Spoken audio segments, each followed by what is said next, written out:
Hace un tiempo, bueno, hace unas noches justamente, leí una frase que me marcó o me hizo recordar un pasado que era, hacer para Dios no significa estar con Él.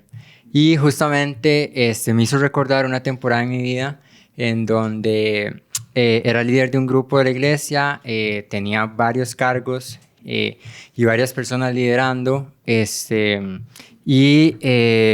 prácticamente pasaba todo el día en la iglesia y demás, pero de alguna u otra forma no sentía una conexión con Dios realmente genuina y demás, y yo me extrañaba porque yo decía, paso haciendo actividades, retiros, que conciertos, que esto, que lo otro, y el grupo crecía tal vez en número y demás, pero yo me sentía lejos. Y justamente me hizo calar en la parte de que muchas veces el hacer para Dios no significa estar con Él, y de eso es lo que hoy vamos a hablar un poco con un invitado de lujo. Lau, ¿cómo estás? Todo bien, qué bueno que nos compartís esa historia. Primero, gracias por compartirlo. Y creo que yo me identifico full porque pasé muchos años intentando hacer mil cosas, menos realmente deteniéndome y queriendo conocer quién fue Jesús y quién es Jesús hoy en día. Y creo que es más fácil hacer mil cosas que detenerse y realmente comprometerse en, mae, quiero conocer esta historia, o sea, como que alguien me salvó, ¿qué tiene que ver conmigo? O sea, yo igual hubiera nacido, es algo que yo antes pensaba, ¿qué hubiera pasado si, verdad? Yo igual hubiera venido acá.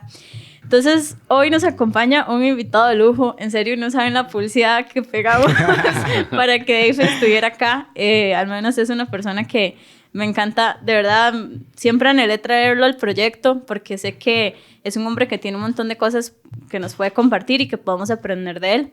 Así que hoy tenemos acá a Dave, bienvenido, gracias de verdad por aceptar porque sabemos que Fibo, tu agenda es muy full. No, parece que es full, pero no tanto realmente. De hecho,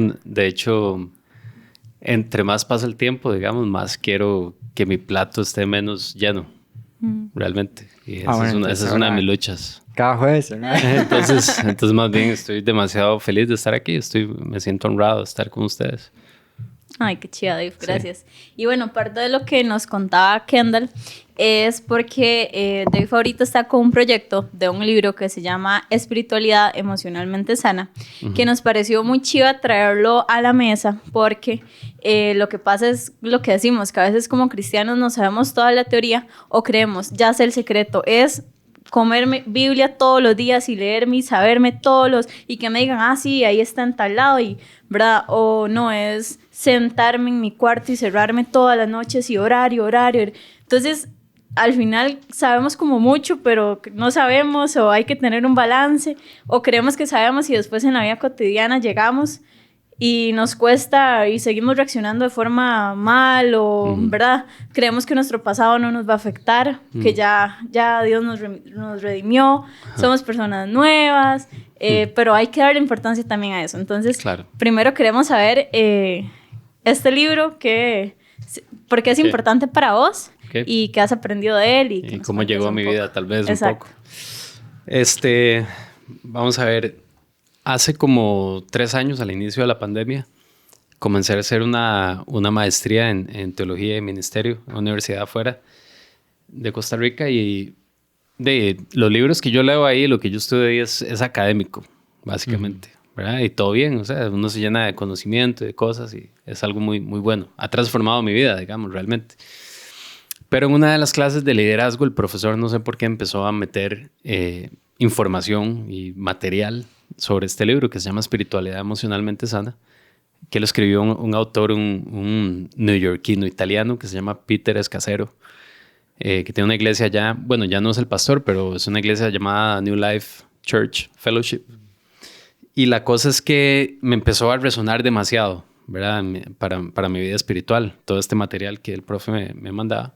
Otro amigo que tengo en Colorado, en Estados Unidos, también me pasó a decir, madre, vos has leído de Peter y no sé qué, ¿verdad? Entonces, empecé literalmente hace como 3, 4 años a consumir este contenido, y ha sido algo que no es la verdad absoluta, no es la pomada canaria, ¿verdad? No es así como los 7 pasos para para ser un buen cristiano, ¿verdad? No, no es así como que yo diga la solución a todo, pero ha sido una herramienta, o sea, radicalmente transformadora para mí. Ha impactado Dios a través de esto, mi matrimonio, mi forma de criar a mis hijos, mi manera de hacer música, mi manera de pastorear en la iglesia, cómo veo la vida en general. Y es algo que yo venía añorando, ¿verdad? Y viviendo y tratando de descifrar, pero no sabía cómo ponerle palabras, cómo articularlo realmente. Ajá. Entonces, llega a mis manos y es algo que le pone forma a todo mi impulso, mi llamado, todo lo que yo he venido sintiendo por años, ¿verdad? Y de alguna manera, milagrosa también, ¿verdad? Estoy conectado con el autor de este libro y él me ha mentoreado personalmente a distancia por los últimos 2 años. He podido hacer los discipulados con él, ¿verdad? Mi esposa y yo, y con otros grupos de pastores. De hecho, es interesante porque ahora ustedes me estaban contando como la historia de ustedes, ¿verdad? Como que vienen de denominaciones diferentes y lugares distintos y así. Igual yo en esos discipulados, en esas clases, tengo compañeros que son pastores de, no sé, de Hillsong, de no sé dónde, que bla, bla. Otros, tengo un sacerdote luterano, una monja, ¿verdad? O sea, somos gente de todo lado. Ajá. Sedientos y hambrientos, ¿verdad? De vivir una vida espiritual honesta, transparente, sin importar si todos tenemos diferentes apellidos denominacionales, digamos, en la camiseta. Pero sí, entonces sí, he tenido la oportunidad de ser mentoreado por él y ahora este es un curso, realmente. Entonces ya es la segunda camada de personas, digamos, a las cuales lo estoy enseñando en la comunidad en Somos. Al principio, durante la pandemia, lo hice con los líderes de ahí, de la comunidad, y ahora este año lo abrimos para el resto de la comunidad y ha sido chido. Lo que pasa es que yo no voy a enseñar algo que yo no esté viviendo. Ajá. O sea, yo no puedo ofrecer algo que yo no tengo realmente. Entonces, por eso yo me he tardado como 3, 4 años digiriendo todo esto y viviéndolo realmente, ¿verdad? Más allá de una teoría o de un libro per se, digamos, es una relación más honesta con el Señor, ¿verdad? Y conmigo mismo y con los demás, básicamente. Entonces, hasta ahora yo siento que estoy empezando a caminar ahí, a pesar de haber trabajado 12 años, tiempo completo en una iglesia, de haber plantado una iglesia durante 4 años, de estar envuelto en todo este tipo de cosas toda mi vida. Hasta hace 3 años para acá siento que estoy empezando a escuchar mi propia voz, a escuchar la voz de Dios, a encontrarme conmigo mismo, amar de verdad a la gente. Es una cosa que de nueva para mí también. Sí. Qué cool, qué cool. Sí. De hecho, un poco de lo que me llamaba la atención cuando estábamos hablando, bueno, Lau y yo, para verlo del tema y demás, era la parte de una espiritualidad tal vez enferma, creo que es como que se le llama. Y quisiera como entrar a profundidad en qué es una espiritualidad o qué podría ser o llegar a ser una espiritualidad no sana, digamos, porque a mí lo primero que me llamó la atención fue eso, digamos, una espiritualidad tal vez enferma, ¿qué puede ser? Unos síntomas de eso, ¿qué puede ser? Como para que tal vez la gente que nos está viendo, nos está escuchando, tal vez no hicieron clic al inicio, ¿okay? Sí. ¿Qué es esa vara? Porque ¿cómo se come? O sea, es una vara nueva. Sí. Entonces, ¿qué es en sí o cómo definirías vos, según tu experiencia, qué es esa vara? Sí, lo que pasa es que yo siento que la madurez espiritual no necesariamente es sinónimo de madurez cronológica, no va con la edad de nosotros. O sea, de repente uno se encuentra gente con canas en la cabeza, yendo toda su vida a una iglesia o a un grupo o a lo que sea, se sabe, ha ido a todos los cursos, ha ido a todos los discipulados, ha hecho miles de cosas, pero su evidencia de que Jesús vive en esa persona es como de goteos, son como gotitas de que uno se da cuenta que está teniendo una relación verdadera con el Señor. ¿Por qué? Porque a pesar de que tiene toda su vida en eso, seguimos siendo unos chichosos, seguimos siendo personas que queremos toda nuestra manera, seguimos siendo personas que negamos nuestro pasado, que no sabemos cómo atravesar los muros de la vida, las pruebas más difíciles, no sabemos cómo adueñarnos, digamos, de las emociones más difíciles como la ira, la tristeza, ¿verdad?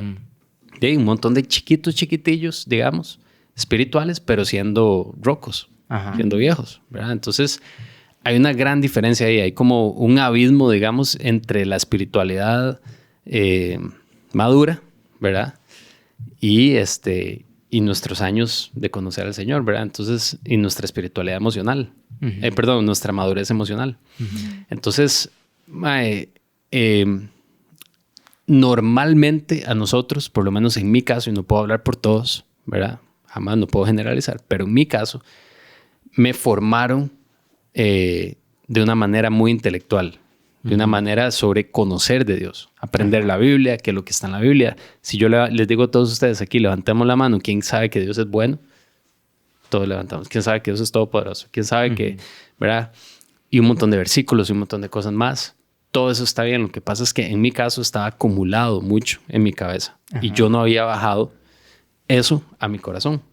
Entonces hay un amigo mío que dice que, bueno, un amigo mío no, la ciencia lo dice, hay 18 pulgadas entre el cerebro y el corazón y ese camino es muy largo, ¿verdad? O sea, se hace gigante, es un viaje entero, digamos, enorme, que puede durar toda la vida. Pero no todo el mundo está dispuesto, o todo el mundo no está dispuesto a ser formado y a formar a otras personas en cómo bajar de aquí a aquí, de la mente al corazón, ¿verdad? Y cómo caminar ese viaje, ¿verdad? Entonces, Dima, lo que pasa es que nosotros normalmente somos personas, bueno, yo, en mi caso, como conocimiento de Dios, pero inmaduro emocionalmente y sin haber sido formado, discipulado emocionalmente, entonces separé las dos cosas. Y eso es durísimo porque, tema, esas son dos cosas que no pueden estar separadas, ¿verdad? Porque de verdad nos convertiremos en personas que anhelamos ser padres y madres espirituales de personas, siendo nosotros infantes espirituales y emocionales. No tiene ningún sentido, ¿verdad? No estoy hablando de madurez así, de que yo soy madurísimo y esas varas, digamos, no es como ¿verdad? No estoy hablando de eso, no lo tengo dominado. Es nada más que estoy como en el camino de descubrir, ok, ¿cómo identifico que tengo una espiritualidad enferma, emocionalmente enferma, y cómo se ve una espiritualidad emocionalmente sana, ¿verdad? ¿Cómo acorto esa brecha entre conocer de Dios y verdaderamente conocer y vivir para Dios? De hecho, no sé si les parece, el libro habla, bueno, y para no basarnos solo, obviamente hay muchas personas que no han leído el libro y obviamente los invitamos, pero para hoy llevarnos como ya la carnita principal del libro, yo apunté los 10 síntomas principales de la espiritualidad emocionalmente enferma, podemos como verlos por encima, porque lo principal, ¿verdad?, que queremos es hablar de cómo llegar entonces a esa espiritualidad emocionalmente sana, ¿verdad? Pero lo primero, es identificar incluso cosas o acciones que hemos hecho a lo largo de toda nuestra vida, que hemos creído que está bien, pero cuando profundizamos, ¿verdad?, y nos detenemos a ver esto, nos damos cuenta que por más de que toda la vida lo hayamos hecho, ¿verdad?, no significa que está bien. Entonces, ¿les parece si les leo unos puntos y ahí los vamos comentando? Ok, el primer síntoma para tener una espiritualidad emocionalmente enferma es usar a Dios para oír de Dios. Entonces, esto más o menos es cuando tengo tanto que hacer en mi grupo, en la iglesia o en todo lado, que no me detengo realmente a estar con Dios. Sí, es que esas son cosas que vienen desde muy lejos, digamos, en la historia de la iglesia, literalmente. O sea, el secularismo se ha metido tanto en la iglesia. Cuando digo secularismo me refiero al activismo, a medir el éxito en parámetros de productividad, por ejemplo, ¿verdad? Entonces, está tan metido eso en las entrañas de la iglesia que nosotros medimos el éxito por cuántas personas escuchan este podcast, por ejemplo, o cuánto alcance tiene, si se ve chiva o no se ve chiva. Y así las iglesias, cuánta gente llega, cómo está la estructura de la iglesia, cuántos grupos hacemos, cómo está la cosa, ¿verdad? Y entonces ese activismo espiritual, digamos, o eclesiástico, ¿verdad? Ha hecho que nosotros dejemos tiradas un montón de prácticas espirituales esenciales para justamente estar en una unión de amor con Jesús. Entonces, ¿cómo cuáles? Por ejemplo, nos forman demasiado en que tenemos que ser unos super líderes y en conocer de la Biblia y ser unos excelentes personas haciendo grupos grandes y un montón de cosas, eventos y todo lo demás. pero no nos forman, o tal vez algunos de nosotros no nos habían formado en estar en silencio, estar a solas, tener un día de descanso a la semana, ¿verdad? ¿Por qué en los 10 mandamientos, por ejemplo, todos sabemos que tenemos que honrar a nuestros padres, que no tenemos que matar, que un montón de cosas más, pero el cuarto simplemente no existe? Descansar un día. Sí. ¿Por qué? ¿Por qué no existe? ¿Por qué no está en el radar? ¿Verdad? Se quedó botado en ese activismo de hacer por Jesús sin estar con Jesús. Nada de ese activismo negativo ni malo, digámoslo así. Pero tenemos que llevar nuestra vida, lo que estabas diciendo al puro principio, a que nuestro estar con Jesús pueda sostener nuestro hacer por Jesús. Y eso es difícil. Si sos 100% honesto y lo pones en una balanza, va a tener mucho más peso el hacer por Jesús normalmente, ¿verdad? O sea, yo he hecho eso toda mi vida, digamos. Yo escribir canciones, grabar y pastorear y un poco de cosas y chivísima. Y yo me acuerdo en el 2012 yo estaba haciendo un disco que se llama Una Sola Cosa con otra banda que yo tenía. Y yo me acuerdo de estar en el estudio ahí grabando fuera de mí mismo, totalmente, digamos, en una depresión absoluta. Yo estaba con un psiquiatra, estaba tomando pastillas, nada, no que eso sea algo, resultado de algo malo, digamos, es normal, a veces tenemos desbalances químicos y cosas que a todos nos pasa, pero yo estaba fuera de mí, yo tenía una herida demasiado grande porque yo tenía muchos años de estar sirviendo a Dios y haciendo para Dios sin estar con Él. Era pura paja, era pura religiosidad, era pura, digamos, pura mentira, digamos. No era mentira, yo lo anhelaba, yo tenía pasión y todo, pero era una cosa de que yo todas estas prácticas espirituales ya las había dejado botadas. Sí, es que siento que, porque creo que eso pasa, creo que es parte del camino de que tal vez uno no se da cuenta, porque creo que esa es la vara, si uno se diera cuenta que tal vez ese camino no es el correcto, que uno está poniendo por encima el hacer para Jesús, que el estar con Jesús, jamás lo haría, ¿verdad? Sí, y digamos, y hasta juzgamos en la historia de Jesús con María y Marta. Decimos, ay María, qué tuanes, qué chivas a él, eso es lo que hay que hacer, qué idiota Marta, por aquí, por allá. No, Marta estaba haciendo lo correcto también. No hay que satanizarla, digamos, hay que hacer eso, ¿verdad? Sí. Pero eso tiene que tener una tensión, digamos, correcta. Hay que jalar la liga por los dos lados, digamos. Y sin creer de que yo estoy haciendo para que Jesús me ame más o Dios me ame más, sino de verdad para entrar en esa comunión con Él. Porque eso yo también lo tenía en mente cuando vi esta parte. Usted leíste el libro, ¿eh? Ajá, sí, a mí me encanta. Cuando llega Jesús, ¿verdad? Yo me imagino que yo sería una Marta de fijo. La casa así, ve a mi hermana aquí, a todo el mundo pondría, ¿verdad? Y no me tendría realmente a decir, no es de que yo quiero agradarle y que, ¿verdad? Sino que tienen para aportar, o sea, que solo me quedaría ahí como escuchando, pero a veces sí creemos que tenemos que hacer un montón de cosas más para que Jesús y Dios nos ame más, ¿verdad? Y en realidad no podemos, como nada de lo que nosotros podamos hacer sea para que Él nos ame más, sino realmente solo entrar en una relación con Él y profundizar y conocerlo. Sí. De hecho, siento que el problema nace tal vez como que muchas veces no nos centramos o no nos enfocamos en lo correcto. Como decías vos, o sea, nos enfocamos en la actividad, nos enfocamos en los detalles, en que esto, lo otro, y al final sobreponemos eso a pasar tiempo con Jesús. Y de ahí es donde brota toda la hora. De hecho, o sea, lo que yo hablaba en un principio, yo llegué a un momento en que, o sea, estaba digamos, en los grupos, estaba en la iglesia, estaba en todo, metido en todo, pero no estaba con Jesús. Entonces pasaba prácticamente todo el día, todos los días haciendo cosas, pero no tenía tiempo con Él.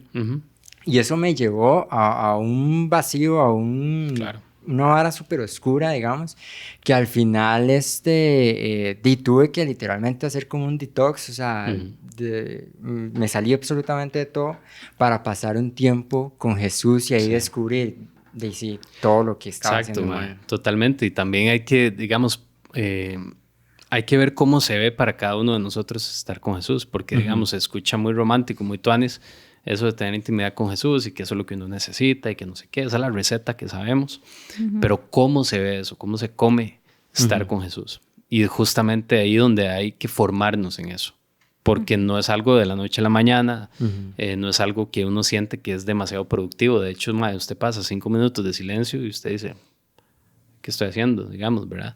A largo plazo, usted ve los frutos de ese tipo de cosas, ¿verdad? De esas, hay gente que les llama disciplinas espirituales.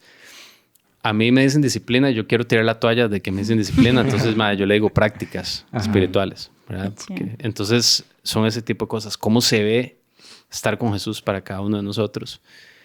Y en mi caso, digamos, yo he tenido que empezar con prácticas de silencio, ¿verdad? El silencio, por ejemplo, son prácticas monásticas, son prácticas no solo monásticas, de Jesús, no solo de Jesús, de Daniel en el Antiguo Testamento, etcétera, que vienen ahí y que, vos decís, va a ser silencio y lo primero que pensás es en las cosas que no pensás cuando estás ocupado.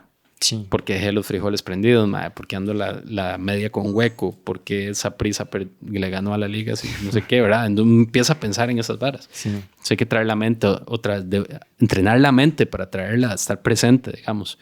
No a la nada, sino en presencia del Dios vivo. Requiere un entrenamiento. Y requiere tiempo, y requiere práctica, y requiere detenerse. Al ritmo en el que vamos nosotros de vida, es casi imposible escuchar la voz de Dios. Sí. Vamos a escuchar retumbos de la voz de Dios por todo lado, scrolleando ahí en Instagram. Uy, este pastor, este megapastor chiva acaba de poner esto, qué chiva, qué cool se ve, qué todo y me llegó. Eso no es escuchar la voz de Dios, digamos. Eso es como abrir la Biblia y poner el dedo así a ver qué me sale, digamos. Sí. Eso es como un tipo de brujería cristiana, digámoslo así. Sí. Pero realmente escuchar la voz de Dios hay que practicarlo. Y Elías, por ejemplo, lo buscó en el estruendo, lo buscó en el fuego, lo buscó por aquí. ¿A dónde lo escuchó? ¿A dónde fue que encontró la voz de Dios? En el silbo apacible, en el silencio, ¿verdad? Entonces, ¿cómo se practica todo eso? ¿Qué practicó David? ¿Qué practicó Jesús mismo, verdad? Sí. Entre otras prácticas. De hecho, eso es nada más un ejemplo. Dale. De hecho, eso me llama demasiado la atención porque Jesús tenía mucho esa práctica. Claro. De él alejarse un toque tal vez de la multitud. De hecho, hay pasajes en los que él incluso se ve como hasta agobiado. Se puede sentir como que él estaba agobiado y le decía a sus discípulos, jale por aparte un momento de silencio como para poder él escuchar la voz del Padre y también tener esos momentos de tal vez diga Jesús en tanto ajetreo, ¿verdad? No podía tal vez como ver signos o escuchar cosas que tal vez en el silencio ahí se los revelaba el Padre. Eso está súper cool. Y ahí escuchamos la voz de Dios en el silencio también, ¿verdad? Pero también escuchamos nuestra propia voz. Empezamos a conocer cuál es nuestro verdadero ser, quiénes somos nosotros realmente, ¿verdad? Nosotros somos, digamos, somos un elemento de la creación distinto a todos los demás. Digamos, los mares, las montañas, todo esto refleja características de Dios increíbles, su grandeza, su creatividad, su diversidad, un montón de cosas más, pero el ser humano es lo único que está hecho a su imagen y semejanza, es lo único. Entonces, si querer recurrir a conocer de Dios verdaderamente, ¿a dónde hay que ir? A uno mismo por dentro. Es lo único que refleja emociones de Dios, sentimientos de Dios, intenciones de Dios. Por más malo que yo sea, en el puro centro de mi ser estoy hecho a la imagen y semejanza de Dios. Lo que pasa es que estoy lleno de capas y capas y capas y capas y sombreros, identidades que me tengo que poner por todo lado. Yo estoy aquí tratando, digamos, en este momento aquí, yo estoy tratando de ser yo mismo 100%, pero no hay duda de que estoy tratando también de parecer inteligente, siendo 100% honesto y de parecer que sé. Es un sombrero que me estoy tratando de poner en este justo momento, que no me deja ser yo mismo 100%. Y así en mi casa, y así en mi brete, y así con mis amigos del gimnasio, y así con todos. Entonces andamos de sombrero en sombrero y andamos cubriendo ese verdadero ser que está hecho a la imagen y semejanza de Dios. Entonces, por ejemplo, la práctica del silencio, nada más estamos agarrando eso de ejemplo, ¿verdad? Ayuda a descubrir y a desempañar y a quitar todo ese montón de cosas y ese montón de máscaras que yo llevo adentro de mi falso ser que estoy proyectando y encontrar quién es este bicho que está aquí adentro. El que está hecho a la imagen y semejanza de Dios. David, el que es hermoso, el que no tiene que demostrar nada a nadie, el que es valioso, el que tiene fuerza, el que es salvaje, el que está aquí, el que está hecho. Y a medida que yo voy conociéndome a mí mismo, eso lo dicen todos los teólogos a lo largo de la historia de la iglesia, Calvino, todos, digamos, aunque no compartamos sus teorías, digamos, algunos, conocernos a nosotros, entre más nos conocemos a nosotros mismos, más conocemos a Dios. Entonces es un trabajo, es un viaje bravo que no todo el mundo está dispuesto a caminar y no todo el mundo está dispuesto a enseñar y a formar a otras personas en esto.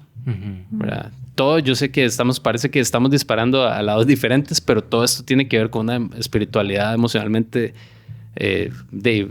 enferma o sana, ¿verdad? Todo está buenísimo. Siento que está demasiado serio esta vara. Yo no soy tan serio, man. O sea, de verdad, yo no soy así. Sí, es que entramos de una vez a la vara. Sí. Bueno, otro de los síntomas, voy a leerles como varios para ir opinando, es ignorar los sentimientos de ira, tristeza y temor, ¿verdad? Como muchas veces creemos de que los cristianos no podemos estar tristes, tenemos que mostrar esa careta, ¿verdad? Ese sombrero de...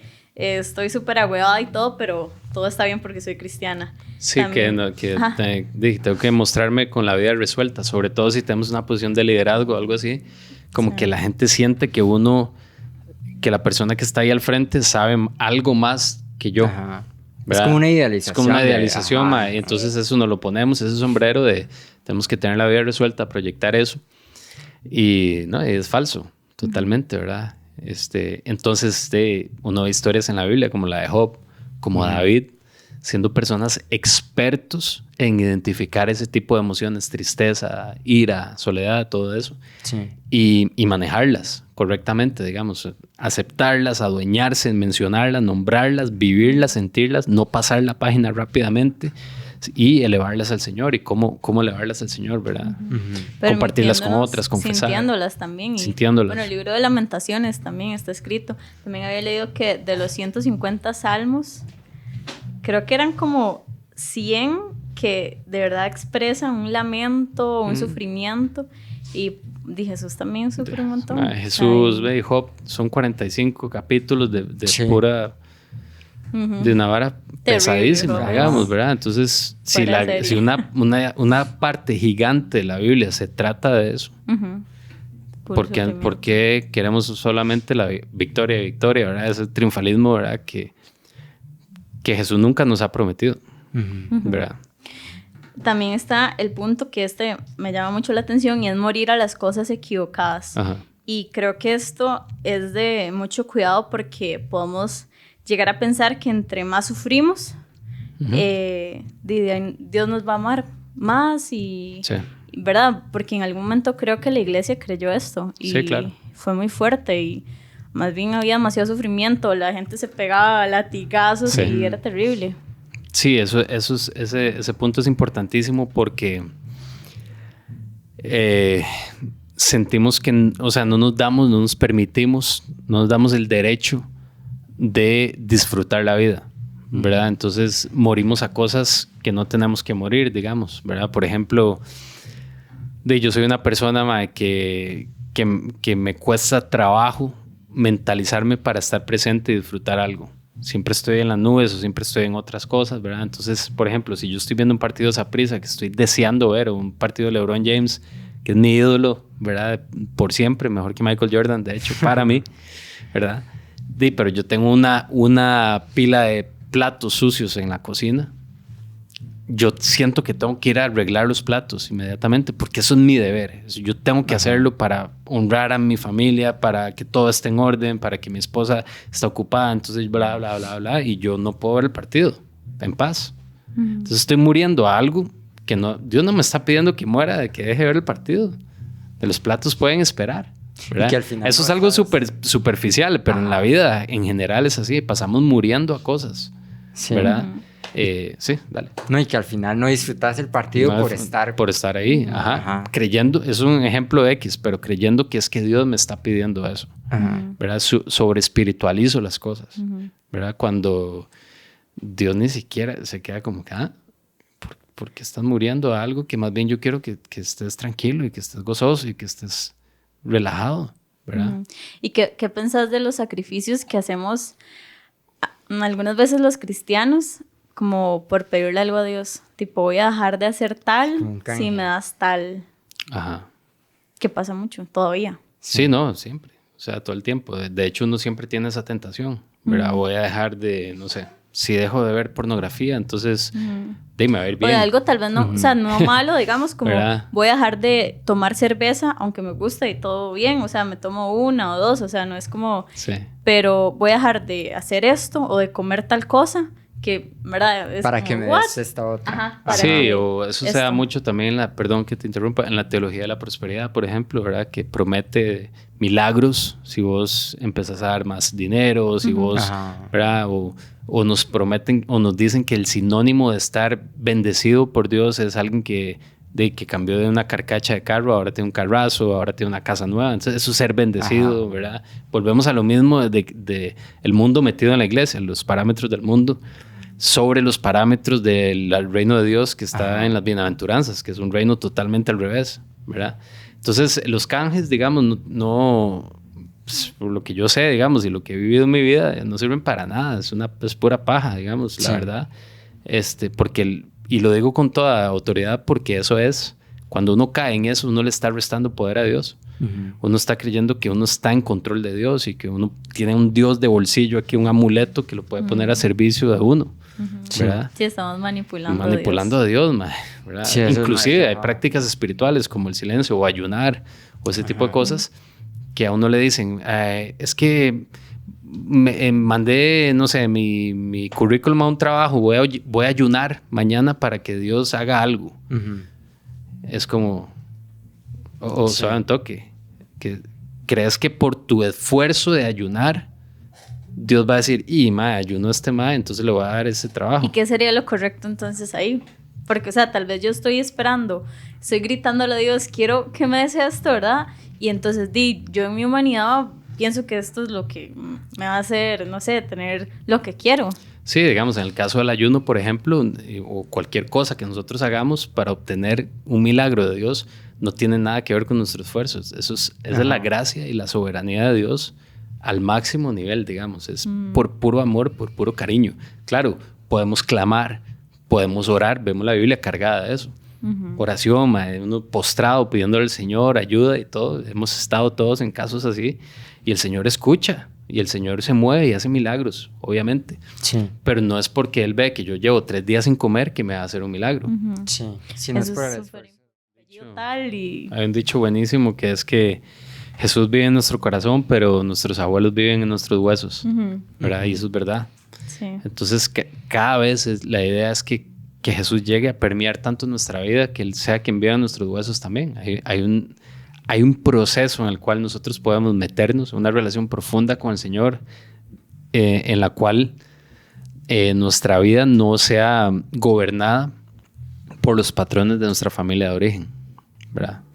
Sino por los patrones de nuestra nueva familia en Jesús, que es diferente, muy diferente. Entonces, eso de negar el pasado, de decir, bueno, no voy a ni siquiera entrar ahí porque yo soy lo que soy y ya, ¿verdad? Yo soy una nueva criatura y no sé qué, digamos, es como... Todos hemos experimentado que conocemos a Jesús, nos bautizamos, salimos, estudiamos un poco la Biblia, nos formamos, empezamos a servir. Pero yo sigo atado a esto y esto. Sí. Yo sigo maltratando a la gente, sigo Entonces, ¿qué pasa? Entonces, o queremos que sea que ya yo estoy yendo a la iglesia y yo misma me crucifico. Sí, como algo instantáneo. Ya no soy, pero sigo siendo esto exacto. y sigo siendo el otro. ¿Qué pasa? Yo puedo tener a Jesús en mi corazón, pero mi manera de manejar los conflictos es como yo crecí. Así los manejo. Mi manera de ver a Dios, aunque yo tenga a Jesús en mi corazón, es la manera en que me enseñaron o como yo vi que era ver a Dios. Como un jefe, como un policía, como un director, como lo que sea, ¿verdad? Entonces, es importantísimo ir hacia atrás. Todo esto, cada una de estas cosas es un libro completo, realmente, ¿verdad? Es importantísimo ir atrás, para discernir y poner en un espejo, ¿qué? ¿Cómo valora mi familia esto? ¿Cómo fui formado yo? ¿Y cómo lo valora la familia de Jesús? ¿Cómo es la cosa ahora en el reino de Dios? ¿Verdad? Y a veces eso tiene que ver con poner límites a nosotros mismos, a nuestra familia. Nuestras familias de fijo todos hacemos un trabajo con buena intención. ¿Verdad? Nuestros papás o yo mismo con mis hijos y todo siempre es bien intencionado, casi siempre, ¿verdad? Pero no significa que tiene sentido con el reino de Dios. Qué chido, sí. ¿Verdad? por más buena intención. Entonces, si yo quiero mi propio rumbo espiritual en el cual yo pueda ir madurando, en el cual yo pueda ir creciendo, en el cual yo pueda ir amando más a la gente, amándome más a mí mismo, al Señor, ¿verdad? De una manera más fluida, yo tengo que llegar a esos lugares. Sí. Y juzgar la jornada espiritual de otros, como, o sea, el juzgar a los demás, yo siento que en serio nos va haciendo como pasas así secas. Todos estos son síntomas de personas como nosotros, que creemos en Dios, amamos a Dios, le servimos a Dios, pero tal vez nunca nos hemos formado en cómo conectar eso con nuestra vida, con nuestro día a día y con nuestras emociones. Entonces, yo creo que todos padecemos de ese tipo de cosas. Sí. Y creo que, perdón que te interrumpa, creo que lo difícil, escuchaba una vez una prédica de Pepe Prado. Recomiendo bastante sus libros, y también tiene como libros ahí, no relacionados con esto, pero, ¿verdad? Que decía que la conversión, que existen como dos conversiones. La conversión más difícil es como la más fácil es la de pecador a justo. Que siento que es como parte del proceso donde ya uno empieza como a juzgar a las personas o meterse latigazos, hincarse en maní o en lo que... No, en maíz era. Maíz. Maní no dolería tanto. En maní está bravo también. Sí. No, pero verdad, como que en esa parte que uno es justo, uno está como con toda esta espiritualidad enferma, Claro.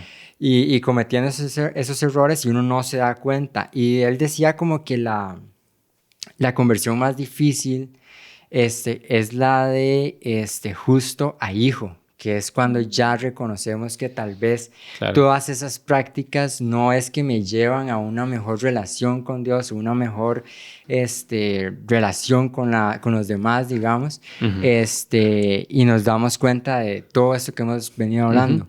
Que quiero introducir un poco a cómo se ve o cómo se refleja una espiritualidad sana, digamos, como cuáles son a tu amigo Pepe, yo le añadiría que hay múltiples conversiones a lo largo del viaje espiritual de cada uno de nosotros, no solo dos. O sea, hay dos definitivamente las que estás comentando, pero hay episodios en la vida, momentos que lo transforman a uno, que lo convierten otra vez a uno y de maneras distintas. Sí.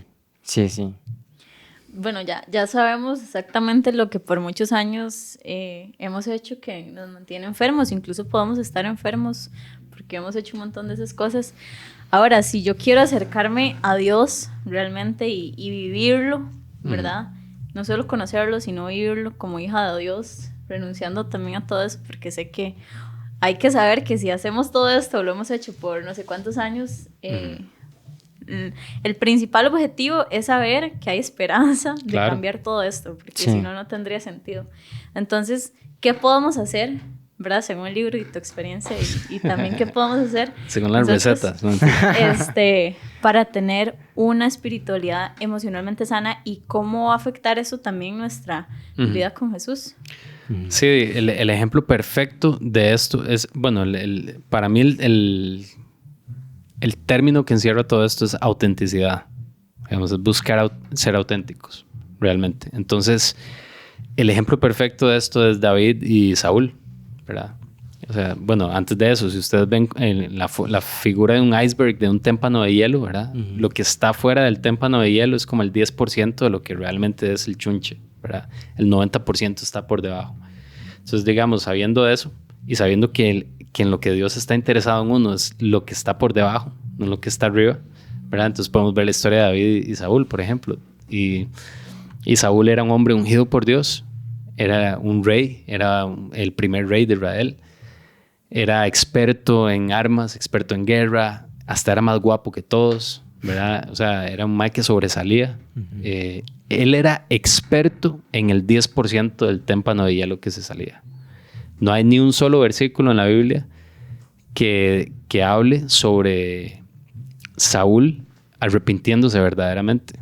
No hay ni un solo versículo en la Biblia donde Saúl diga, Señor, examine mi corazón, vea cómo soy yo realmente, ¿verdad? Nada que ver, más bien él tapa mentiras con mentiras, con mentiras, con mentiras, ¿verdad? Y cuando se arrepiente de mentirillas, bueno, eso es una historia larga, pero él es experto en mantener esas fachadas, esas caretas, ¿verdad? David, por el contrario, ese 10% es bastante desastroso. ¿verdad? Asesino, adúltero, póngale nombre. Todos, Sí, todos los puntos. Un hombre conforme al corazón de Dios, que es esa vara tan rara, digamos. ¿Por qué? ¿Verdad? Porque él era experto en el 90% de abajo. Uf, qué rajado es. Experto. Usted lee los salmos de David y todo lo que él habla es: Señor, examíname. Señor, aquí estoy, este soy yo. No tengo nada que ocultarle a usted, madre. O sea, tal cual, me siento así, me siento asá, me están persiguiendo, me siento que mis huesos se están secando, siento que, etcétera. O sea, él describe lo que es una montaña rusa de emociones, desde los pensamientos suicidas, que él escribe ahí literalmente, pensamientos depresivos, pensamientos de victoria, de gozo, sí, ¿verdad? O sea, es totalmente explícito y valiente en ese 90% que no se ve. Sí, se mostraba tal y como es. Y entonces, ¿qué dice Dios? Ese es conforme a mi corazón. Uf. Ese es el que me gusta. Sí, es imperfecto eso. Y está hecho leña y un poco de horas más, sí, pero es que ese es. Sí. Ese es. Entonces va por ahí. Entonces una persona que conoce verdaderamente ese interior y es experto en uno mismo, uno solo puede ser experto en uno mismo, por eso es que uno no puede juzgar el viaje espiritual de los demás. ¿Verdad? Entonces... ¿Cómo es experto uno en uno mismo?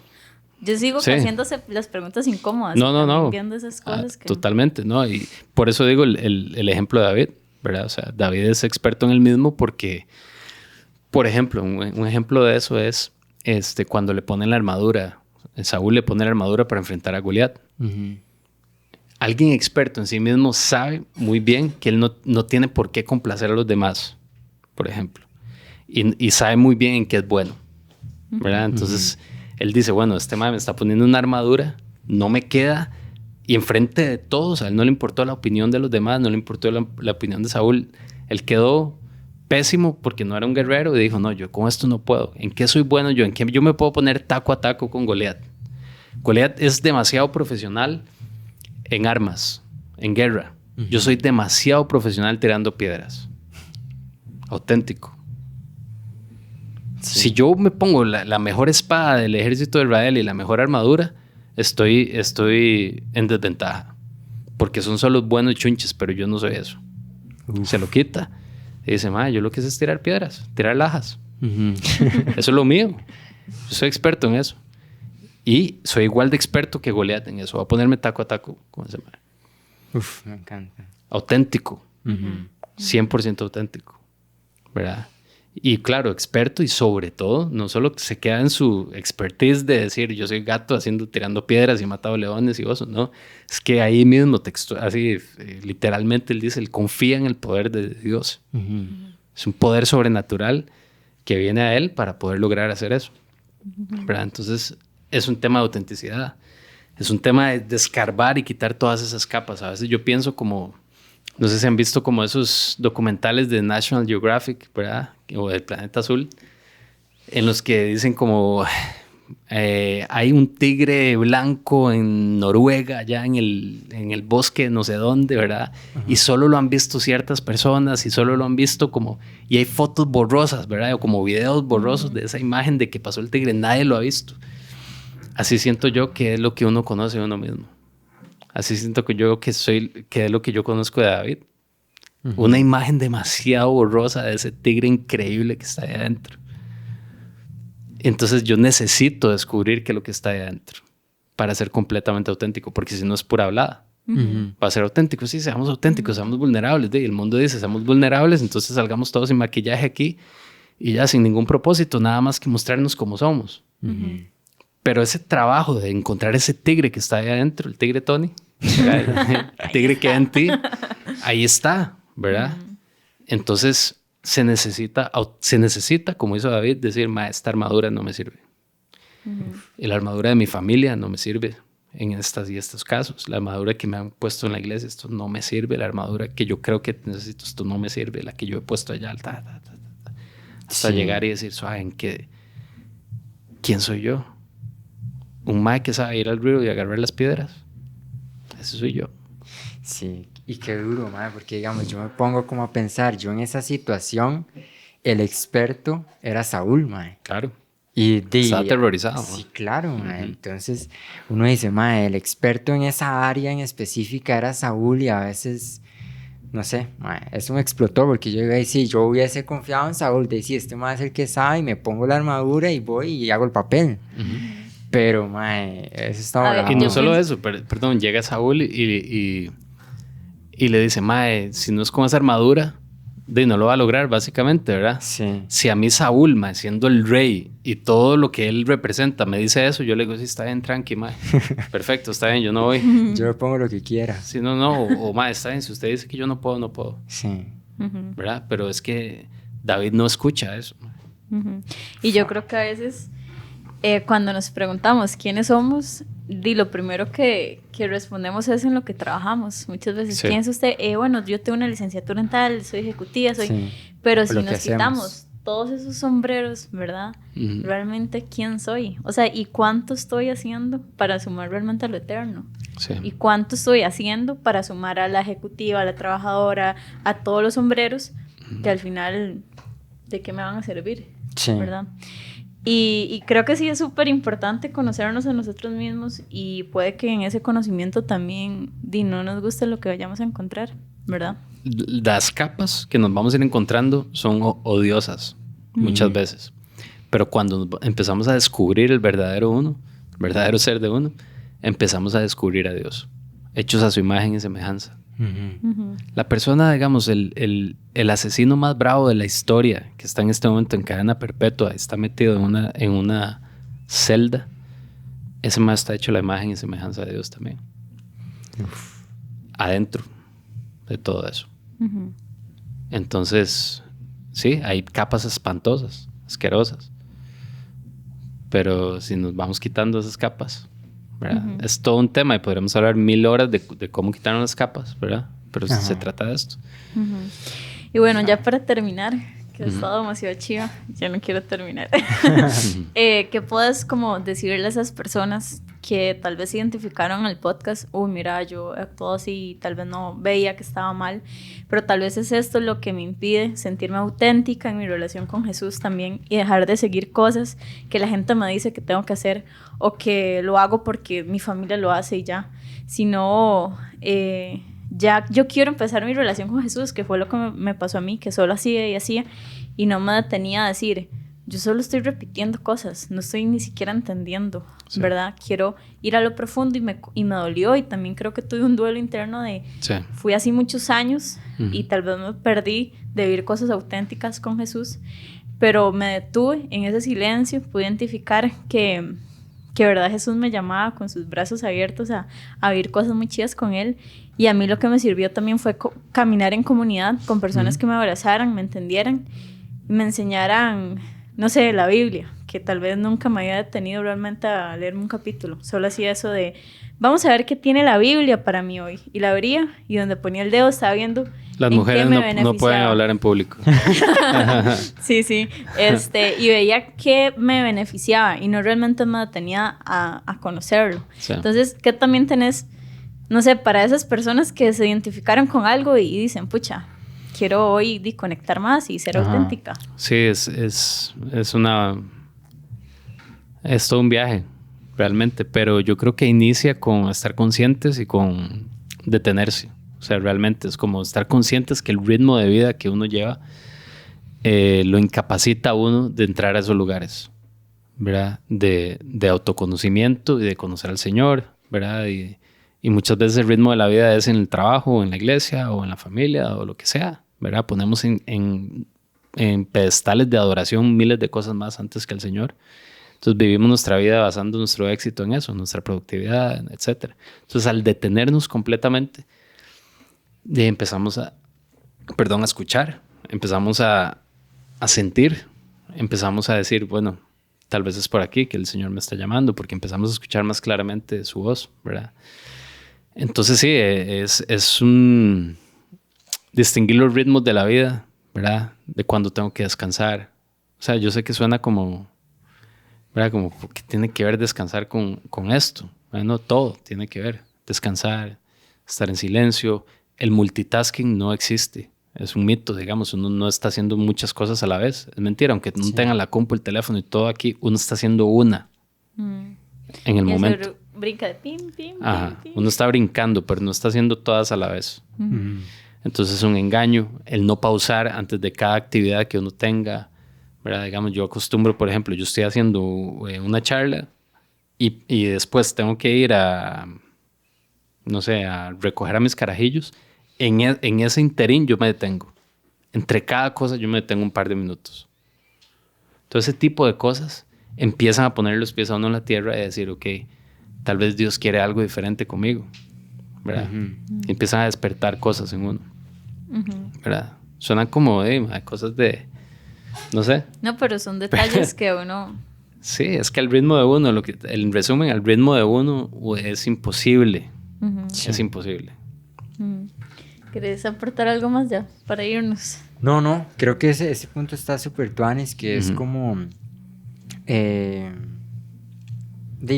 eso, tomarse su tiempo, parar, entre cada actividad. Yo nunca lo practico, la verdad, siempre a veces, y a veces con el teletrabajo, a mí me ha costado un montón de que me levanto, y tomo café y entro al trabajo porque ya entré tarde, y ya luego tengo que hacer esto o sea, y uno tiene razón, o sea, vive una vida tan ajetreada que no se toma el tiempo de verdad para parar y, claro, tener y ese lapso. ahí recordamos que somos amados, que somos vistos.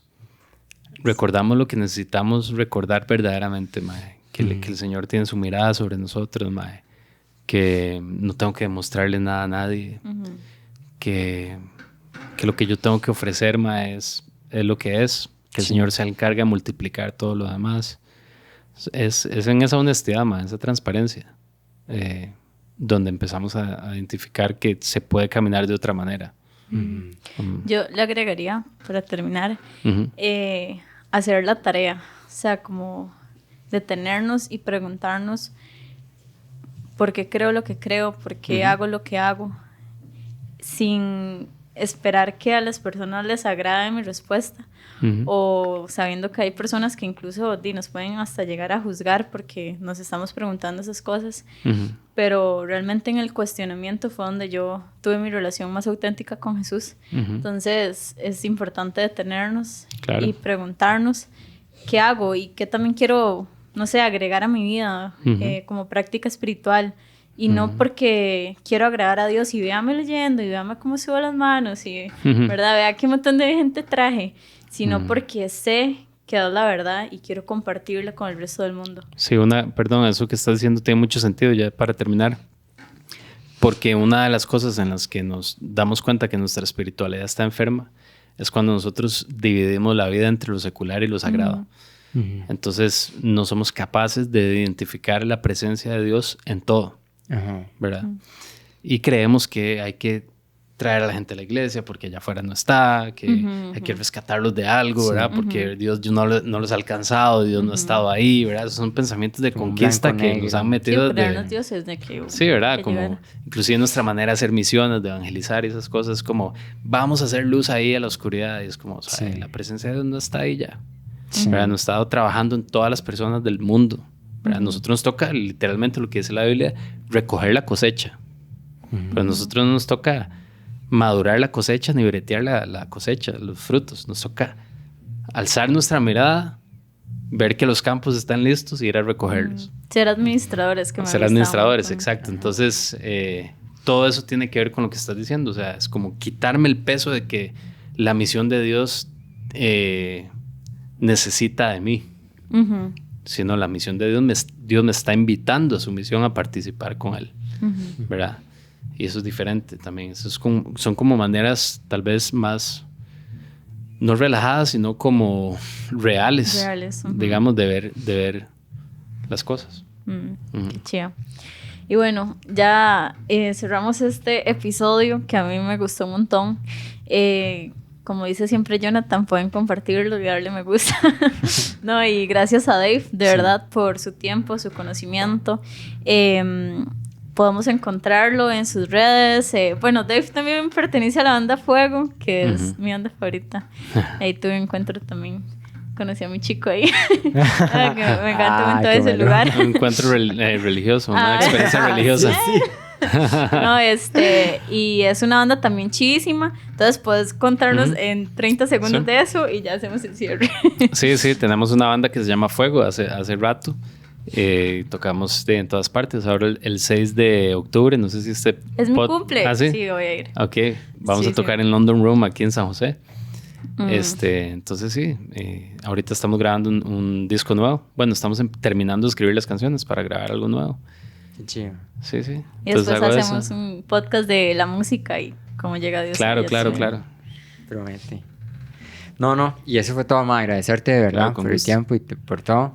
Y de verdad esperamos como que les haya llegado. Siento que se hablaron bastante, hay bastantes cosas, digamos.